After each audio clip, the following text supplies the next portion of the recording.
নবান্ন অভিযানের নামে কিছু লোক যা এবং তার মধ্যে থেকে এখানে যেটা দেখা যাচ্ছে সুমন বিশ্বাস নামে এক ব্যক্তি যে তাকে শিক্ষক পরিচয় দেয়। আমাদের নিজে তো আমি একজন শিক্ষক, তকুরদা আছেন উনি একজন হাই স্কুলের শিক্ষক, আরো শিক্ষক আছেন। নিজেদের লজ্জা লাগছে ওনার মুখের ভাষা দেখে।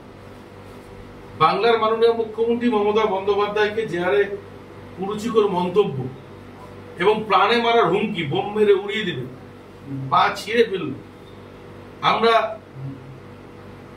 তীব্র প্রতিবাদ জানাচ্ছি, ধিক্কার জানাচ্ছি। আপনার কাছে এই মর্মে আমরা অভিযোগ দায়ের করতে এসেছি। তদন্ত সাপেক্ষে তদন্ত করে পূর্ণাঙ্গ তদন্ত করে দোষী ব্যক্তি সাজা পাক। বাংলার মাননীয় মুখ্যমন্ত্রীর অপমান বাংলার মানুষ সহ্য করবে। আপনার প্রশাসনের দ্বারস্থ হয়েছে, আশা রাখছি সঠিক তদন্ত করে উপযুক্ত যিনি ব্যক্তি, যিনি প্রাণে মারার হুমকি দিয়েছেন বাংলার মাননীয় মুখ্যমন্ত্রীকে, তাকে উপযুক্ত শাস্তি পাবে। এবং আমরা যে তথ্য আমরা পেয়েছি সেই তথ্যটা আমরা প্রমাণস্বরূপ আমরা দিচ্ছি। আমরা একটা এছাড়াও যে ভিডিও ক্লিপস আর বাংলা থেকে বা অন্য থেকে সেই ভিডিও ক্লিপসটাও আপনাকে আমরা দিচ্ছি। আশা রাখছি পূর্ণাঙ্গ তদন্ত হবে। স্যার এগুলো তথ্য দাদা আসো, দাদা আসো, তুমি আসো, জেলা আসো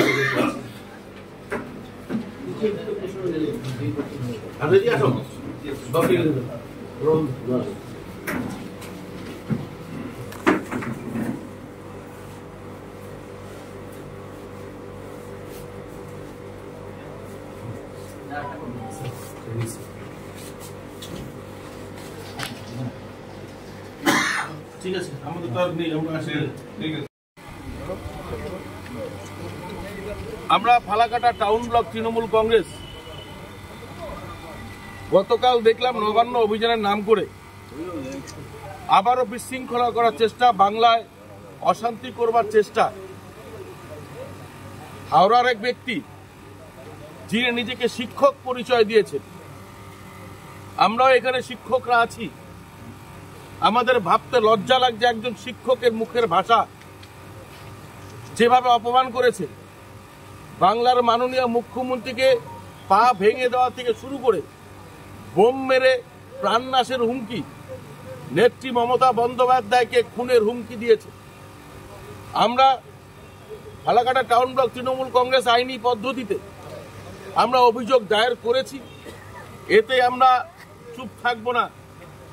বাংলার মাননীয় মুখ্যমন্ত্রীকে অপমান বাংলার মানুষ মেনে নেবেন না। আগামী দিনে এর বিরুদ্ধে আমরা অপেক্ষায় আছি। আমাদের জেলা নেতৃত্ব, রাজ্য নেতৃত্বের নির্দেশ, সেই নির্দেশে সারা রাজ্যে তোলপাড় হবে এবং ফালাকাটাও তোলপাড় হবে। আমরা অভিযুক্ত যিনি ব্যক্তি তদন্ত করে তার উপযুক্ত শাস্তির দাবিতে আমাদের আন্দোলন আগামীতে হবে। ধন্যবাদ সবাইকে। ফালাকাটা টাউন ব্লক তৃণমূল কংগ্রেসের সর্বস্তরের নেতৃত্বরা, প্রতিটা শাখা সংগঠনের নেতৃত্ব আজকে আমাদের সাথে উপস্থিত আছে।